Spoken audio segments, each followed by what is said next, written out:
السلام علیکم ورحمۃ اللہ وبرکاتہ۔ محترم بزرگ دوستو، ہمارا channel all rounder Rajput subscribe کریں، شیئر کریں، لائک کریں۔ حضرت اسماعیل علیہ السلام اور حضرت حاجرہ علیہ السلام کی پرورش کیسے ہوئی؟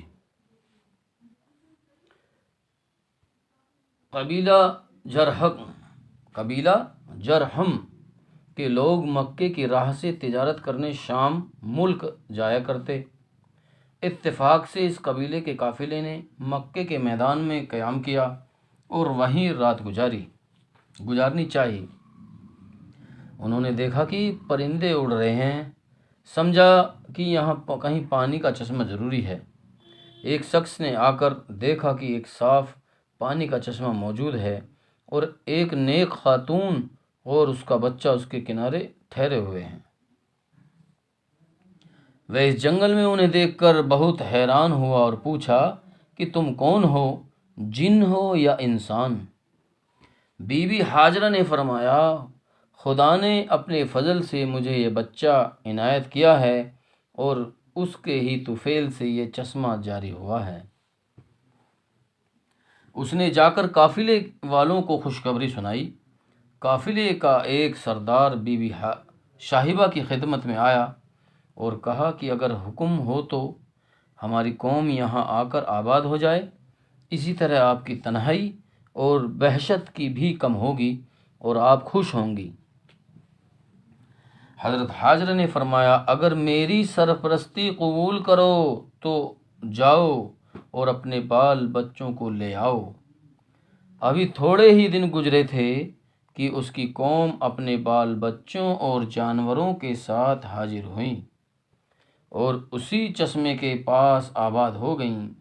اس نے وہاں مکان بنائے اور حضرت اسماعیل کی پرورش کی ذمہ داری اپنے اوپر لے لی۔ اسی طرح حضرت اسماعیل کی پرورش کا غیب سے انتظام ہوا۔ اسی قبیلے میں حضرت اسماعیل کی پرورش ہوئی۔ حضرت جبریل علیہ السلام نے حضرت ابراہیم علیہ السلام کو سارے حالات کی خبر دی۔ حضرت ابراہیم سال میں ایک بار سوار ہو کر یہاں آتے تھے اور اپنے بال بچوں سے مل کر واپس چلے جاتے تھے۔ جب حضرت اسماعیل کی عمر 15 سال کی ہوئی تو بی بی ہاجرہ کا انتقال ہو گیا اور انہیں حجر اسود کے پاس دفن کیا گیا۔ حضرت اسماعیل ماں کی جدائی سے غمگین ہوئے اور ان کا دل وہاں رہنے سے اچٹ ہو گیا۔ قوم کے سردار اور ذمہ دار لوگ حضرت اسماعیل کی خدمت میں حاضر ہوئے اور انہیں بڑی منت اور مساجت سے ٹھہرایا اور اونچے خاندان کی ایک لڑکی سے آپ کا نکاح کرا دیا۔ حضرت اسماعیل کو شکار کا شوق تھا۔ وہ اکثر جنگل اور پہاڑی میں شکار کے لیے جایا کرتے تھے۔ اتفاق سے ایک روز حضرت ابراہیم علیہ السلام مکہ تشریف لائے۔ جب انہیں معلوم ہوا کہ بی بی ہاجرہ کا انتقال ہو گیا ہے تو انہیں بڑا غم ہوا۔ گھر پر پہنچے حضرت اسماعیل کی بیوی نے حال پوچھا اور دریافت کیا، اسماعیل کہاں ہیں؟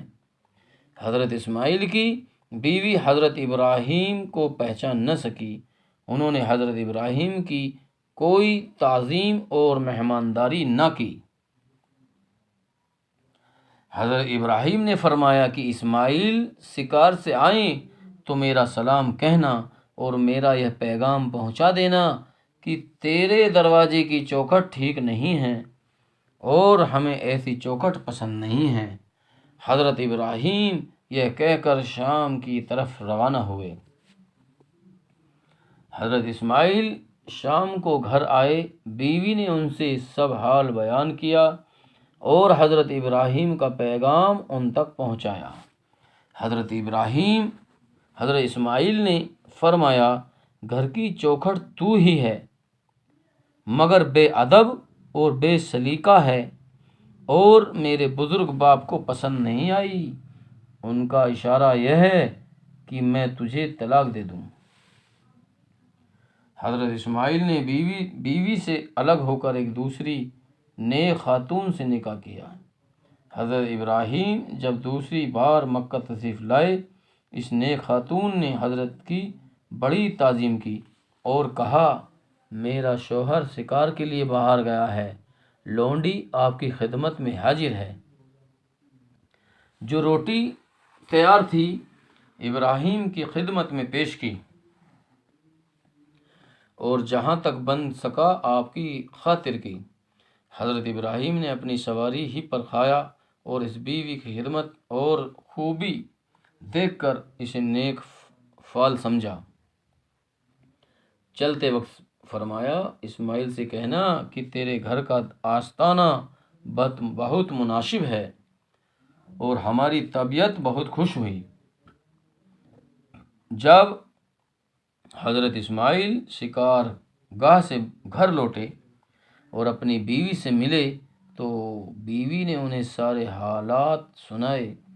حضرت اسماعیل نے فرمایا، اے خوش قسمت، وہ میرے باپ تھے اور ان کا اشارہ یہ ہے کہ اس آستانے کو قائم رکھوں اور تجھ کو اپنے سے جدا نہ کروں، اور جہاں تک ہو سکے تیری ناز برداری اور غم گشاری کروں۔